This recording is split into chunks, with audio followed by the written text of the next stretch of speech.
ప్రయోగించబోతున్నాము. ఇది అర్థం చేసుకోండి. ఇక్కడ ఒక ఆధ్యాత్మిక ఉపన్యాసాల ధోరణి లేదు, సాధకుల ధోరణి ఉంటుంది. సాధనలో నిన్న అర్జున విషాద యోగంలో మనం నేర్చుకున్నది ఏంటి అంటే, మనకి వచ్చేటటువంటి కష్టాలు కూడా భగవంతుడు ఇచ్చినవే. కానీ అది భగవంతుడు మనల్ని బాధ పెట్టడానికి కాదు, మనకి విశేషమైనటువంటి శక్తి ప్రదానం చేయడానికి వచ్చే బాధలు అని గుర్తుంచుకోవాలి. అది ఎప్పుడైతే మనకి అర్థమవుతుందో ఆ యోగము, ఆ విషాదంలో ఉన్నటువంటి యోగము అర్థమవుతుంది. దానికి నేను మీకు ఉదాహరణ నిన్న చెప్పాను. పాండవుల యొక్క జీవితంలో ఒకే నక్షత్రంలో పుట్టినటువంటి 5 దుర్యోధనుడు, కీచకుడు, జరాసంధుడు, బకాసురుడు, భీముడు. మనం కూడా మనలో మనం పుట్టగానే 5 ఇంద్రియాలు మనతో పాటు పుడతాయి. ఈ పంచేంద్రియాలు ఒకే నక్షత్రంలో పుట్టి ఏ ఇంద్రియానికి నువ్వు లోనవుతే ఆ ఇంద్రియం నీ కోపం ఉంచుతుంది. భావం అర్థమవుతుంది కదా. అంచేత ఇక్కడ చెప్పినటువంటి ఒకే నక్షత్రంలో పుట్టినటువంటి 5 మహాభారతంలో చెప్పినటువంటి దుర్యోధనాదులే మన శరీరంలో ఉన్నటువంటి వాళ్ళనిగా గుర్తించాలి. అప్పుడు అది శాస్త్రము అవుతుంది. శాస్త్రము అంటే అది చదివిన తర్వాత ప్రతి ఒక్కడికి ఒకే ఫలితం రావాలి. రసాయన శాస్త్రంలో హైడ్రోజన్ ఆక్సిజన్ కలిస్తే నీరుగా ఏర్పడుతుంది. అది ఎవరు చేసినా నీరుగా ఏర్పడుతుంది. అంతే తప్ప హిందువే చేస్తే నీరవుతుంది అనే రూల్ లేదు కదా. శాస్త్రము అంటే అర్థం ఏంటి అంటే, శరీరధారి అయినటువంటి ఏ వ్యక్తి అయినా అందులో చెప్పినటువంటి విషయాలు చేస్తే ఆ ఫలితాలు గ్యారంటీగా వస్తాయి. కానీ మహాభారతాన్ని మనం ఒక శాస్త్రంగా అధ్యయనం చేయలేదు, ఒక వేదముగా అధ్యయనం చేయటం లేదు. ఆ మహాభారతాన్ని ఒక శాస్త్రముగా, ఒక వేదముగా, ఒక విజ్ఞానముగా ఎలా చదవాలో చెప్పేది భగవద్గీత.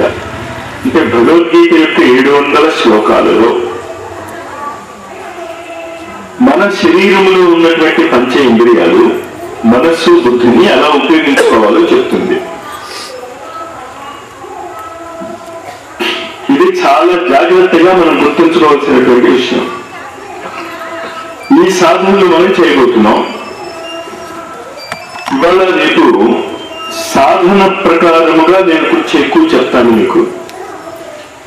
అంటే పారాయణాలు, భగవద్గీతలు మీరు చాలా నెలలు బట్టి, సంవత్సరాలు బట్టి చేస్తున్నారు.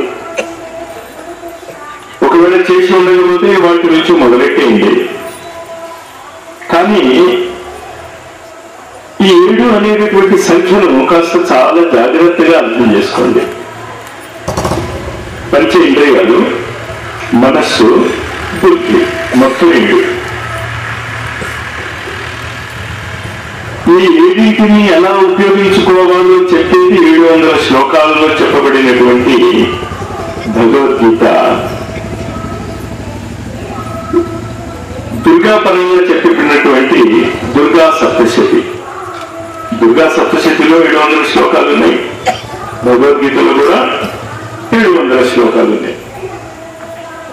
ఈ 700 అనే సంఖ్య ఎక్కడ వచ్చినా కూడా మనిషి మనస్సు బుద్ధిని దాటి యోగ స్థితిలోకి వెళ్ళేటటువంటి శాస్త్రం చెప్పబడుతున్నది అన్నది గుర్తుంచుకోవాలి.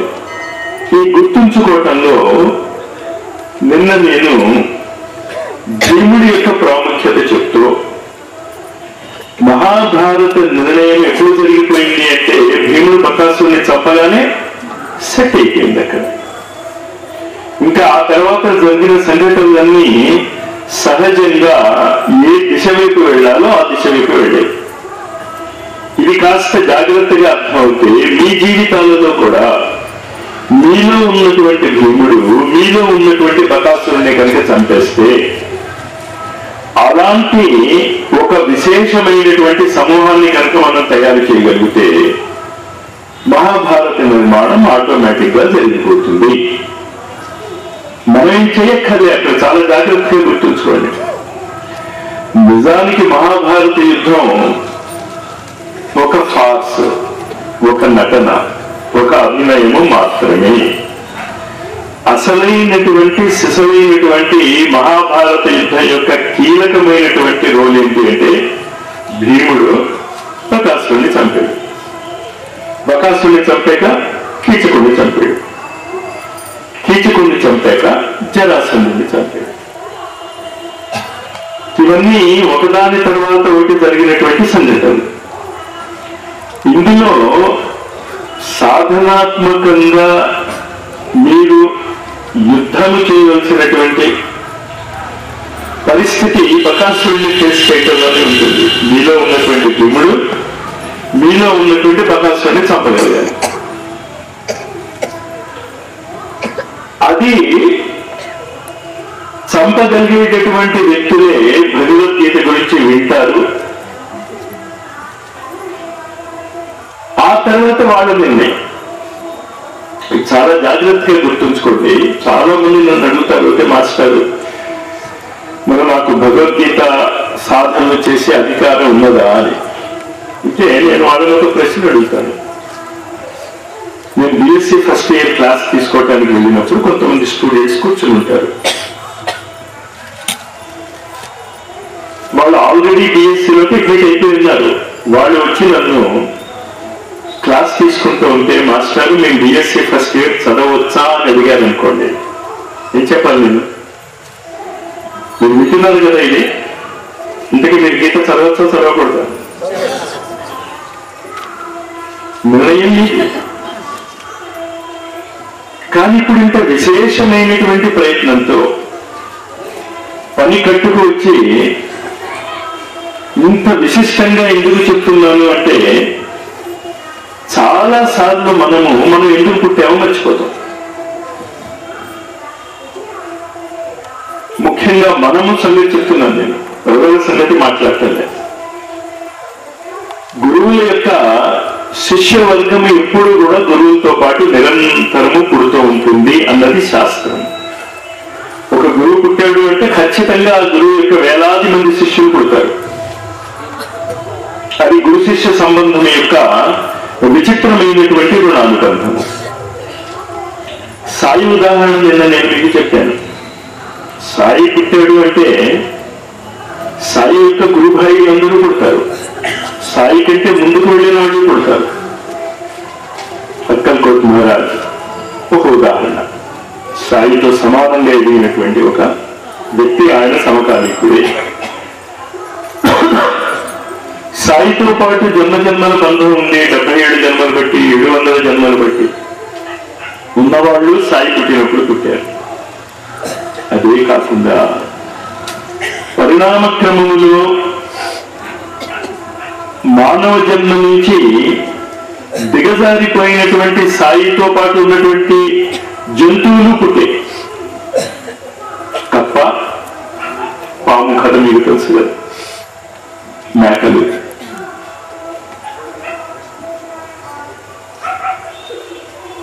పులి, బల్లి. బల్లి కథ తెలుసా మీకు? ఏం జరిగిందంటే ఒకసారి ద్వారకామాయిలో సాయి కూర్చొని ఉన్నప్పుడు దొరుకుతున్నాడు ఒక వ్యక్తి, శుభ్రం చేస్తున్నాడు. పల్లి కిట్టిగా ఉంది. వీడు ఇంకా సాయికి ఇంకా అప్పేం రాలే అప్పటికి. ఇంకా సాయి ఏమంటుంది అని విక్రింతగా అడిగాడు. ఔరంగాబాద్ నుంచి నా చెల్లెలు వస్తుంది, అందుకని ఆనందంగా వెయిట్ చేస్తుంది అని నవ్వుకున్నాడు వ్యక్తి. అసలు బల్లి మాట్లాడటం బల్లికి చెల్లెలు ఉండటం ఏంటి? చెల్లెలుంటే అది ఔరంగాబాద్ నుంచి రావటం ఏంటి? నేను అడిగాను కదా అని ఏదో చెప్పిస్తున్నాడు అనుకున్నాడు. సరే 2 గంటల తర్వాత ఒకడు గుర్రం మీద వస్తాడు.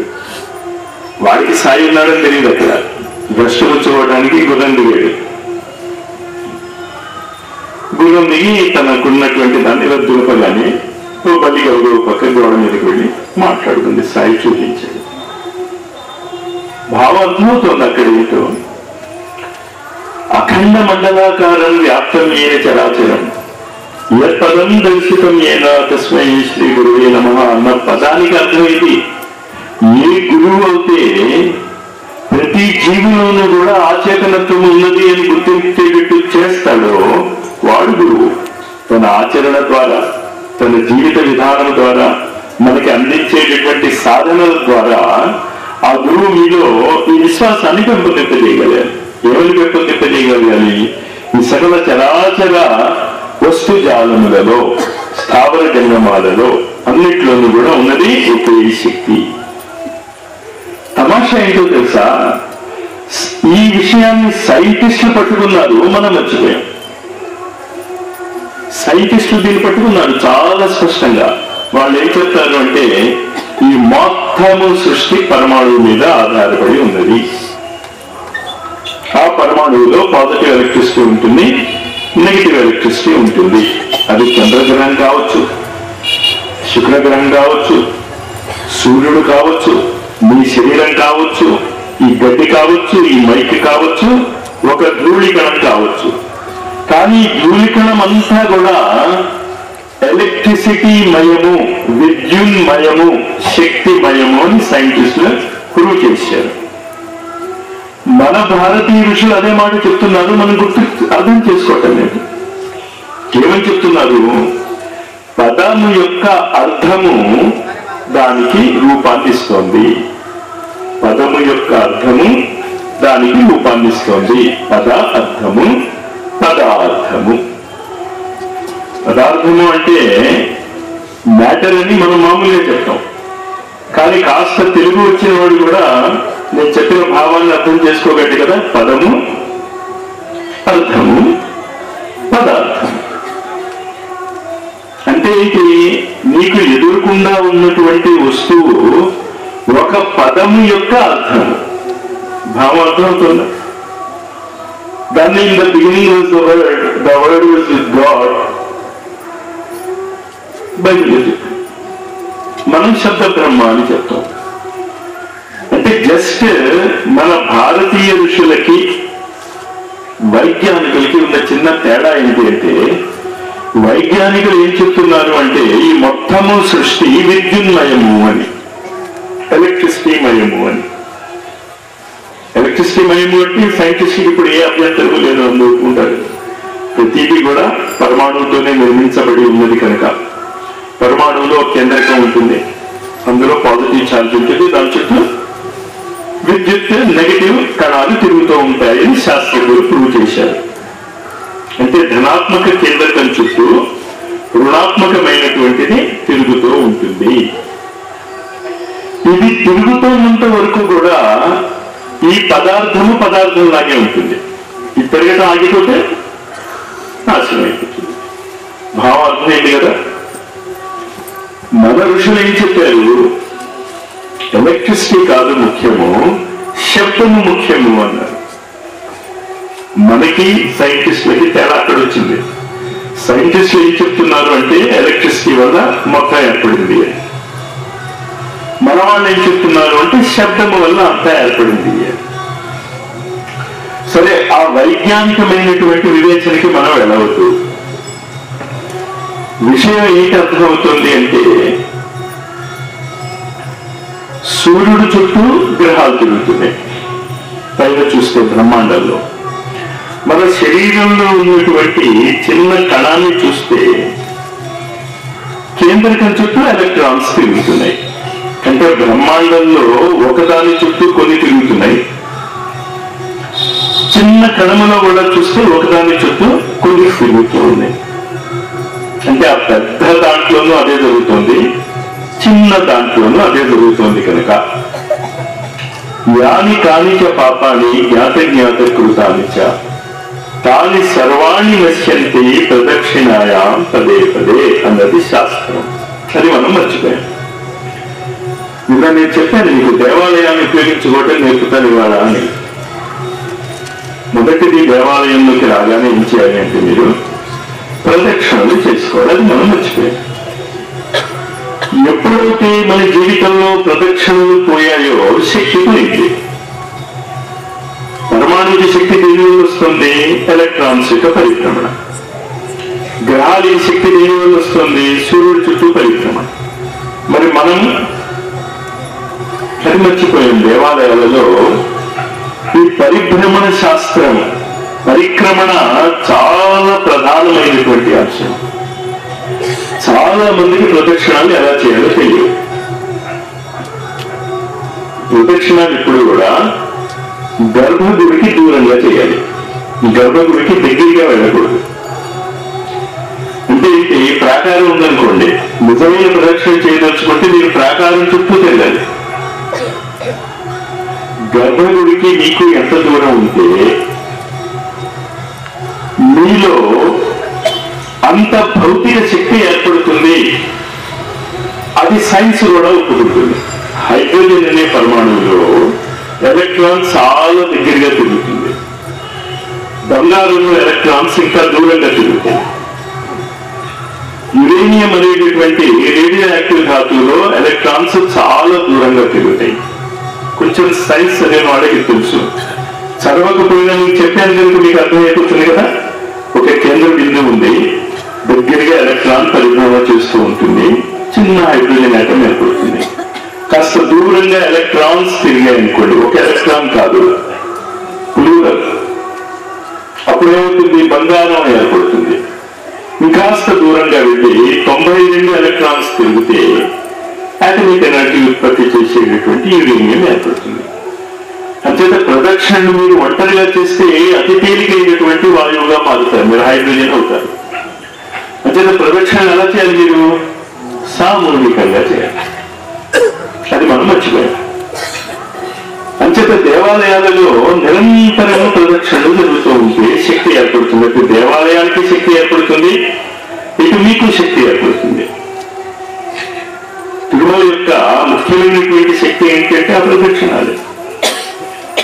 దేవాలయం ప్రకారం ఉంది కదా, గుడిలోకి ప్రవేశిస్తాం కదా, వెళ్ళాక మీరు ప్రదక్షిణ చేస్తారు. అలా ఎంతమంది చేస్తారు? రోజుకి రాత్రి పగులు చేస్తారు. మరి శక్తి రాత్రి ఏమవుతుంది? అది మనం మర్చిపోయాం.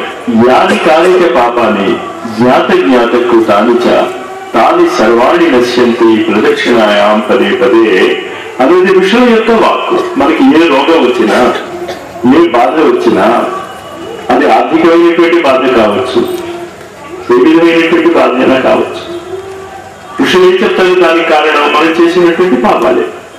ఈ పాపాలు పోగొట్టుకోవడానికి ఏకైక మార్గం ఏంటి అంటే ప్రదక్షిణలు. అవి మనం మర్చిపోయాం. ఇంత దేవాలయానికి రాగానే మీరు చేయవలసినటువంటి పని ఏంటంటే ప్రదక్షిణలు చేయటం, సామూహికంగా చేయటం. ఈ ప్రదక్షిణ చేస్తున్నప్పుడు ఇంకొక తప్పు ఏం చేస్తారు అంటే మీరు గబగబ తిరగటానికి ట్రై చేస్తారు. తప్పు అది. రమణ మహర్షి ఏం చెప్పారు అంటే ముందు గర్భిణీ స్త్రీ ఇంకా ప్రసవం రాబోతోంది అన్నప్పుడు అడుగులు ఎలా వేస్తుంది? తూచి తూచి వేస్తుంది అడుగులు. అలా అడుగులు వేయండి మీరు. అప్పుడు మీకు ఆ ప్రదక్షిణ యొక్క ఫలితం వస్తుంది. మనలో ఎవరైనా అలా అడుగులు వేస్తున్నాడు. ఇంకా ఈ ఎక్సర్సైజ్ వ్యామోహంలో పడి ఎంత గబగో ప్రదక్షిణలు చేస్తే అంత శక్తి వస్తుంది అనుకుంటారు. కాదు. దేవాలయాల యొక్క సిద్ధాంతం కంప్లీట్గా వేరు. మనం దేవాలయానికి రాగానే మొట్టమొదట అది గుర్తుంచుకోండి, కనీసము 5 కలిసి ప్రదక్షిణ చేసుకోవడం ఉత్తమం. ఒకళ్ళు కాదు. మరి 5 లేరండి, ఏం చేస్తాము? ఎవరు లేకపోతే ఒకళ్ళు చేసుకోండి.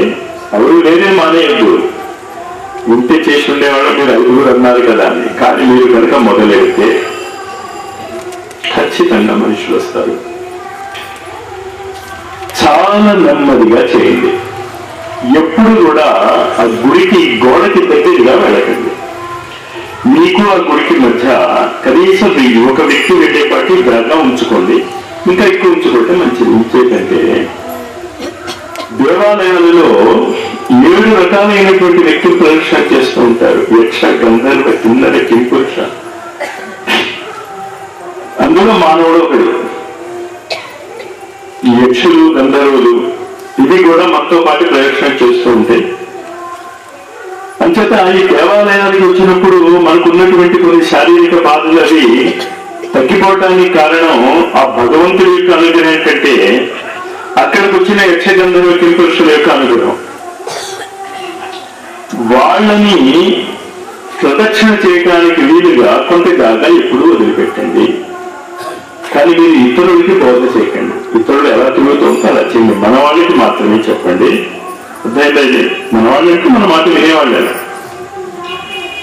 ఎవరో వెళ్తూ ఉంటే వాడికి చెప్పబోతే మీకు ఇబ్బంది, వాడికి ఇబ్బంది.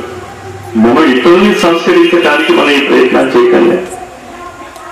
మనము సంస్కరింపబడటానికి ఈ ప్రయత్నాలు చేస్తున్నాం. ఇక్కడ ప్రదక్షిణలు చేసుకోండి.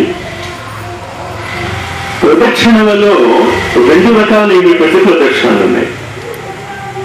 ఒకటేంటి అంటే మనస్సును బుద్ధిని నిగ్రహించేటటువంటి ప్రదక్షిణలు. అంటే ఆ ప్రదక్షిణలు చేస్తే ఏమవుతుందంటే మీ మనస్సు బుద్ధి మీకు నమ్ముతుంది. సూర్యుడికి 7 కిరణాలు ఉంటాయి. చంద్రుడికి 16 కళలు ఉంటాయి. 7 × 16 112. సూర్యుడికి 7 కిరణాలు, చంద్రుడికి 16 కళలు. ఈ 7 కిరణాలు ఇంటూ 16 కళలు. అంటే మొత్తము మీ యొక్క ఆత్మ లేకపోతే బుద్ధి అనేటటువంటి సూర్యుడు, మనస్సు అనేటటువంటి చంద్రుడు మీకు లొంగాలి అంటే మీరు 112 ప్రదక్షిణాలు చేసుకోవాలి. సాధారణంగా ఈ సైజ్ గుడిలో గంటన్నర 112 అయిపోతుంది. చూసుకోండి. అది ఇప్పుడు మీకున్న టైం బట్టి కూడా మనం ఉన్నటువంటి దేశకాల పరిస్థితుల్లో నా కోరిక మాత్రం ఏంటి అంటే రోజు మీరు 9 గంటలకు పడుకునేది రాత్రి 10 గంటలకు పడుకుంటే, లేకపోతే 10:30 నుంచి 11:30 వరకు వచ్చేటటువంటి టీవీ ప్రోగ్రామ్ ని మీరు త్యాగం చేయగలిగితే ఆ టైంలో ప్రదక్షిణ చేసుకోండి. గుడి తలుపులు తీసి ఉంటాయి కదా మాస్టారు, గుడి లోపల ఒకటి మీరు చుట్టూ తిరగండి. ఇక్కడ ఉన్నటువంటి ట్రస్టీ వాళ్ళని మీరు ప్రదర్శన చేసుకుంటా ఉంటే వాళ్ళు ఖచ్చితంగా మీతో సహకరిస్తారు. మంచి పని చేస్తా ఉంటే ఎందుకు సహకరించారు? టైం లేదు అనకండి. మా గురువు గారు ఏమన్నారు అంటే మీకు 1 గంట టైం లేదు అంటే రోజు 7 గంటలు లేచేవాడు 6 గంటలకు 1 గంట టైం వచ్చేస్తుంది. రోజు 4 గంటలకు ఉదయాన్నే లేస్తూ ఉంటే 3 గంటలే 1 గంట టైం వచ్చేస్తుంది. భావం అర్థమైంది కదా? అంచేత ఈ వంక మాత్రం ఎప్పుడు పెట్టకండి, నాకు టైం లేదు. టైం మీరు చేసుకోవాలి. అంచేత 112 ప్రదక్షిణాల ఒక ప్రదక్షిణ విధిని మనం ఏమంటాము అంటే మనస్సుల బుద్ధిని జాగృతం చేసేటటువంటి ప్రదక్షిణాలు. అంటే ముఖ్యంగా విద్యార్థులు, విషయాన్ని అర్థం చేసుకునేటటువంటి వాళ్ళు, వాళ్ళకి బుద్ధి యొక్క తీవ్రత కావాలి కనుక ఈ 112 ప్రదక్షిణాల చక్రం చూసుకోండి. ఒకసారి పెద్ద గుడి ఎన్నుకున్నారనుకోండి, తగ్గించుకోండి. భావార్థం 112 కాకపోతే 16 ఒక రోజు, 7 ఒక రోజు చేసుకుంటూ అలా 7 రోజుల్లో పూర్తి చేసుకోవచ్చు కదా. భావార్థం ఏంటి కదా, మీకున్న టైం బట్టి ఒకే రోజు 112 చేసుకోవచ్చు, లేకపోతే వారం రోజుల్లో 112 చేసుకోవచ్చు. భావార్థం అవుతుంది. ఇది ప్రదక్షిణ యొక్క ఒక అంశ. ఇది కాకుండా మానవ శరీరంలో సూర్యుడు చంద్రుడు కాకుండా మిగతా 5 గ్రహాలు కూడా మన శరీరాన్ని ప్రభావితం చేస్తాయి. సూర్యుడు ఆత్మని ప్రభావితం చేస్తాయి, చంద్రుడు మనస్సుని ప్రభావితం చేస్తుంది. సూర్యుడు చంద్రుడు కాకుండా ఉన్న మిగతా 5 గ్రహాలు ఏమిటా? 5 గ్రహాలు మీకు తెలుసు కదా. కుజుడు అంటే సోమవారం మంగళవారం వదిలేస్తే వారాలు తెలుసు కదా. డౌటా? సోమవారం ఆదివారం, సోమవారం తర్వాత మంగళవారం, బుధవారం, గురువారం, శుక్రవారం, శనివారం. ఈ 5 కూడా పంచ పాండవులకి ప్రతీకలు. ఇందాక నేను చెప్పినటువంటి ఒకే నక్షత్రంలో పుట్టినటువంటి పంచ తత్వాలకి, పంచ ఆలోచన విధానాలకి ప్రతీకలు. అది నేను ఇవాళ మీకు పూర్తిగా చెప్పలేను, కానీ ఈ ఒక్క విషయం గుర్తుంచుకోండి. సూర్యుడు ఆత్మ, చంద్రుడు మనస్సు. దానికి సంబంధించిన ప్రదక్షిణాలు 112. అది కావాల్సిన వాళ్ళు అది చేసుకోండి. ఇది కాకుండా శారీరకమైనటువంటి, భౌతికమైనటువంటి సంపదలు కావాల్సినటువంటి వాళ్ళు ప్రకృతిలో ప్రతిరోజు కూడా ఈ 5 గ్రహాల యొక్క తరంగాలు 20-20 నిమిషాల అంతరాలలో మన పృథ్వీకి చేరుతుంది. అంచేత 5 గ్రహాలు ఒక్కొక్కటి 20 నిమిషాలు. మొత్తం ఎంత అయింది? 5 × 20 కదా.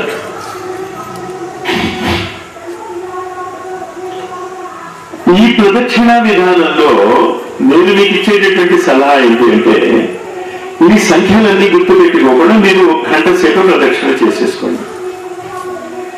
ఎన్ని ప్రదక్షిణాలు అయ్యాయి అన్నది ముఖ్యం కాదు, 1 గంట సేపు చేసుకున్నా లేదా. అంటే సాధారణంగా నేను ఏం చేస్తూ ఉంటాను అంటే, నేను ఎక్కడ నా స్పీచ్ అనేది అవుతుందో 1 గంట ముందు వచ్చి అక్కడ ప్రదక్షిణాలు చేసుకుంటూ ఉంటాను. నేనేమంటాను, నాతో పాటు మీరు చేసుకోండి. ఈ ప్రదక్షిణ విధానం ఇది గుర్తుంచుకోండి. 112 ప్రదక్షిణాలు కానీ, లేకపోతే 1 గంట ప్రదక్షిణాలు కానీ. దీని తర్వాత చాలా మందికి కోరికలు ఉంటాయి.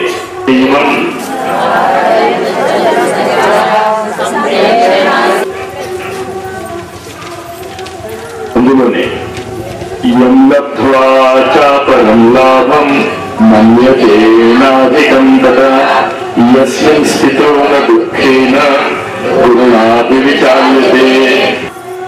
మొట్టమొదటి జరిగేది ఏంటి అంటే, మీ యొక్క ఆలోచనలు కింద వైపుకు వెళ్ళటం మానేసి పై వైపుకి వెళ్ళటం మొదలవుతుంది. తక్షణం ఆ మార్పు మీకు తెలియదు. ఇంకేంటంటే, మనం జీవితాంతము కూడా బహిర్ముఖమైనటువంటి స్రావాలకి అలవాటు పడ్డవాళ్ళం. మన అన్ని 5 ఇంద్రియాలు కూడా ఎప్పుడు బయట వైపు ఆలోచిస్తుంటాయి. అంచేత నాలుగెత్తినంత మాత్రాన ఆ రోజే మీకు అనుభూతి రాదు. ఈ ఖేచడి ముద్ర కనుక మీరు వీలైనప్పుడు అల్లా వేసుకుంటూ ఉంటే మొట్టమొదటి లాభం ఏంటి అంటే, మీ చుట్టుపక్కల ఉన్న వాళ్ళు భలే ఆనందిస్తారు. ఇంకేంటంటే మీరు ఎక్కువ మాట్లాడరు, ఎక్కువ తిట్టారు, 4 పైకి పెట్టి మాట్లాడలేం కదా. అంటే రోజుగా ఉంటే మోకాలు మీద పెట్టుకోండి.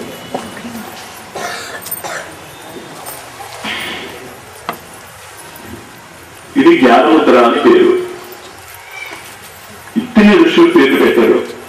జ్ఞానముద్ర అంటే అర్థం ఏంటి? జ్ఞానం వస్తుందని అర్థం. అంచేత ఈ స్థితిలో కూర్చున్నటువంటి వ్యక్తిని మీరు దర్శిస్తే చాలు జ్ఞానం వస్తుంది. చాలా విచిత్రమైనటువంటి సైన్స్ మన ఋషులది. కానీ 1 నిమిషం పెట్టుకుంటే అవుతుందా? ఇది ముందు మీకు జ్ఞానం రావాలి అంటే ఈ ముద్ర ముందు స్థిరపడాలి. ప్లస్ ముద్ర అంటే అర్థం ఏంటి? మానసిక స్థితి. మానసిక స్థితిని బట్టి భావము భౌతికంగా చూపించేది ముద్ర. అభయ ముద్ర అంటే ఇది కదా. అంటే ఇలా చేపెడితే అర్థం ఏంటి? రక్షిస్తాను అని. కానీ ఉత్తిరిగా చేపెట్టాను అనుకోండి, దాని అర్థం రక్షిస్తాననా? అంటే ఈ ముద్రతో పాటు ఏం కలవాలి? రక్షిస్తాను అనేటటువంటి భావం కలవాలి. అలాగే ఈ ముద్రలో మీరు కూర్చున్నప్పుడు ప్రపంచంలో ఉన్నటువంటి అనంతమైనటువంటి జ్ఞాన సముద్రంతో నాకు సంబంధం ఏర్పడుతుంది అనే భావన. ఒక్కసారి మీ పిల్లలకి కూర్చోబెట్టు 5 నిమిషాలు రోజు చేయించండి. స్నానం అయ్యాక చూడండి ఏమవుతుందో. వాళ్ళకి నాలుక పైకి పెట్టించండి. ఆ నాలుక పైన ఉన్నటువంటి ఒక విచిత్రమైనటువంటి రసము కాలుతూ ఉంటుంది. ఆ రసము ఏం జరుగుతుంది అంటే, ఈ నాలిక అడ్డు పడకపోతే తిన్నగా మనం మూలాధార చక్రంలో పడి కాలిపోతుంది, భస్మం అయిపోతుంది. అంటే అమృతము భస్మం అయిపోతుంది. కానీ ఎప్పుడైతే నువ్వు నాలికను వెనక్కి పెడతావో ఆ అమృతం కిందకి జారదు, నీ నాలిక నుంచి మణిపూరక చక్రంలోకి వెళ్తుంది. సైన్స్ అది. రావణాసురుని చంపాలి అనుకుంటే రాముడికి చాతగాలే. ఎప్పుడు చంపగలిగాడు తెలిసింది కదా. మరి కొంచెం రామాయణం అది చదువుకోవాలి మనం. అందుకే నాభిని కొట్టమంటాడు విభీషణుడు. ముందు నువ్వు రావణాసురుడిలో ఉన్నటువంటి మణిపూరక చక్రాన్ని ఛేదించు. అక్కడ ఈ రసము మీరు నాలుక ఎప్పుడైతే పెడతారో, ఇప్పుడు పడవ వెళ్తుంది చూడండి, ఇలా పక్క పెట్టారనుకోండి చుక్కాన్ని, ఇలా వెళ్ళిపోతుంది. ఇలా పక్క పెడితే ఇలా వెళ్ళిపోయినట్టే నాలిక కిందకు ఉంది కనుక ఆ పైనుంచి వచ్చేటటువంటి అమృత ధార కిందకి వెళ్ళిపోయి వేస్ట్ అయిపోతుంది. అది కిందకి వెళ్లకుండా మీరు కాస్త చుక్కాన్ని పైకి లేపితే చాలు, దిశ మారిపోతుంది, మణిపూరక చక్రంలో వెళ్ళిపోతుంది. ఆ వెళ్ళిపోయాక ఏ ముద్రలో ఉంటాడు? జ్ఞానం కావాలి అనేటటువంటి ముద్రలో ఉంటాడు. సరేనా? ఇంతవరకు సహజంగా జరుగుతుంది. దీని తర్వాత భగవద్గీత 6వ అధ్యాయంలో చెప్పినటువంటి శ్లోకం చూడండి. సమం కాయ శిరోగ్రీవం ధారయన్ అచలం స్థిర. శరీరాన్ని స్థిరంగా ఉంచుకో. కనీసం నేను చెప్తున్నప్పుడైనా స్థిరంగా ఉంచుకో. ఇంటికి వెళ్ళాక చేస్తాం అనుకున్నా, ప్రాక్టీస్ చేయండి, ఏమీ రాదు. కానీ ఇందులో ఏ ఒక్కటి పట్టుకున్నా కూడా ఈ సంస్థలు ఏర్పడతాయని చెప్పాను నేను మీకు. ఆ సంస్థ సివివి బ్లావెట్స్కీ సంస్థ, ఆ పైన ఉన్నది.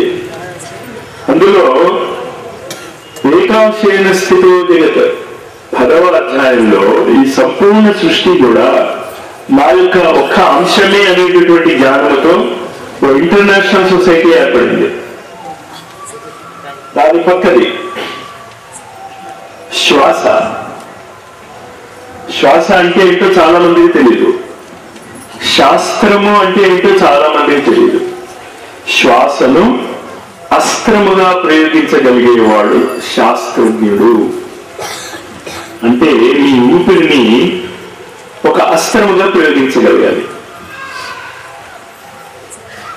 దానికి ఆధారభూతమైనటువంటి సాధన ఇవాళ నేను మీకు ఆ సమంకాయ శిరోగ్రీవంలో చెప్పబోతున్నాను. అది మొత్తము ఆ ఇద్దరు వ్యక్తులు, లారీ మాషయ మధ్యన ఆయన గురువు ఉండాలి. దాని తర్వాత లారీ మాషయ ఆయన శిష్యుడు, శిష్యుడు పరమహంస యోగానంద. భగవద్గీత యొక్క 700 శ్లోకాలలో 700 రకాల ప్రాణాయామాలను వాళ్ళు అందజేశారు. ఒక ప్రాణాయామం కాదు, 700 రకాల ప్రాణాయామం. నువ్వు ఏది కావాలనుకుంటే దాని పైన ప్రాణాయామం ఉన్నది. కానీ ఇవాళ మాత్రము నేను మీకు మీ చిన్న కోరికలు ఉన్నాయే, ఇంట్లో కుటుంబ సమస్యలు, అమ్మాయి పెళ్లి, అబ్బాయి ఉద్యోగం, దానికి సంబంధించినటువంటి ట్రిక్ చెప్పబోతున్నాను. ఇలా మీరు కూర్చుని కళ్ళు మూసుకుని మీ సమస్య ఏదైతే ఉన్నదో అది ఈ క్షణమే తీరిపోయినది. మా అమ్మాయి పెళ్లికి తగిన వరుడు ఈ క్షణమే లభించాడు.